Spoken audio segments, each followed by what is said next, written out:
You had this movie, and it really hit not long after you came out. And it kind of really shaped the public's, knowledge of you. Was that true to your life? Or when someone makes your life into a Hollywood movie, do you watch it and say, well, they kind of changed this or that? Was that?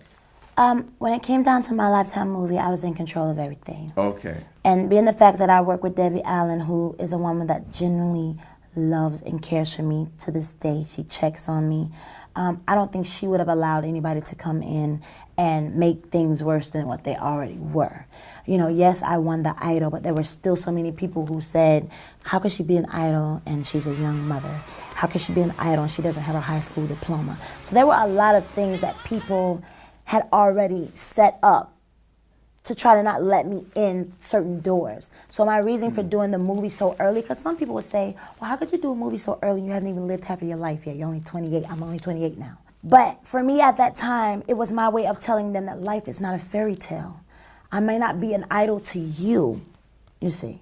I may not be perfect to you, but there's so many people who've been down this road, and you mean to tell me I can't be what I want to be because I messed up or I failed at this, because I picked myself up and I'm doing good. Don't keep me there. Life is not a fairy tale. So Debbie Allen made sure I was protected. I made sure I was protected. And of course, whenever you do movies, they'll try to put a little something in there that may not be exactly the way it happened. But did that happen and then you said, no, I need you to change that? And guess what? Lifetime, I thank them. They changed it.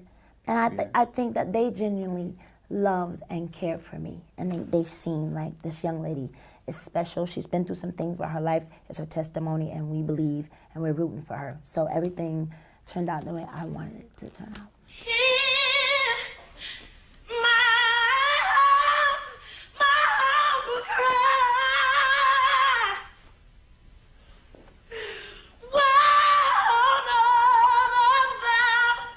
So really, it was a good thing for your career as well to do that movie. Yeah, guys, I think it opened up the eyes of the people to say, you know what? Wait a minute. I got a pass. We got some skeletons, just all different. Everybody goes through things. Nobody's perfect but the man upstairs. So I thank God for that movie. And it's still to this day, it's playing. And if I go to different places, people come to me, not just black, white, young, old, men and women. And some part in that movie that they'll say, thank you, that blessed me. So, job well done. When you're on a stage, you just know what your people want to hear. You know what they need to hear. And so I wanted to take my live performance and put that on an album. That is a way to reach out to people who probably would never go to church or never been to church. And it's a way to reach out to those who are out here, in the world. I feel God put me here for a reason. This is my ministry.